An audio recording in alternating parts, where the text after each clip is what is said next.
গোটা রাজ্য জুড়ে পালিত হচ্ছে বন মহোৎসব। মঙ্গলবার বন মহোৎসব উপলক্ষে নকশালবাড়ি সারদা বিদ্যা মন্দিরের উদ্যোগে নকশালবাড়ি বাসস্ট্যান্ড ও বাবুপাড়ায় বিভিন্ন প্রজাতির চারাগাছ বিতরণ করা হয়।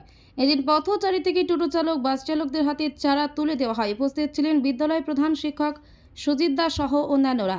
প্রধান শিক্ষক জানান, প্রকৃতি সংরক্ষণ ও আগের অবস্থায় প্রকৃতিকে ফিরিয়ে আনতে এই পদক্ষেপ। আগামী 21শে জুলাই পর্যন্ত 5000 চারা বিতরণ করা হবে।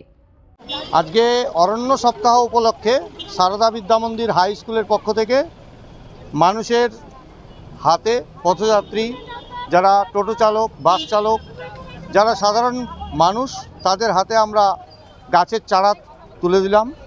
এই চারার মাধ্যমে পরবর্তীকালে যাতে পরিবেশ সুস্থ এবং সুন্দর হয়, সে আকাঙ্ক্ষা নিয়েই আমরা আজকে অরণ্য সপ্তাহ উপলক্ষে আজকে আমরা নকশালবাড়ির দুটি স্থানে চারা গাছ বিতরণ করলাম।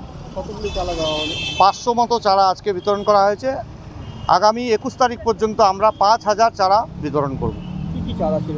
এর মধ্যে ফল গাছ, নিম গাছ, যেটা বলা হয় যে আমাদের নিম, হর্তকি, বয়রা, আমলকি এ ধরনের গাছ আছে। এছাড়াও শিশু, শিরীষ, যেগুলো আর বনজ সম্পদ, এই রকম গাছ আমরা দিয়েছি আজকে। আপনারা কেন এই উদ্দেশ্য নিয়ে? প্রকৃতিকে সংরক্ষণ আমাদের দরকার। প্রকৃতির আজকে যে অবস্থা, সেই প্রকৃতির যে সুস্থ অবস্থা, তাকে ফিরিয়ে আনার জন্য আমরা এই বনসৃজন, বন মহোৎসব ইত্যাদি পালন করছি।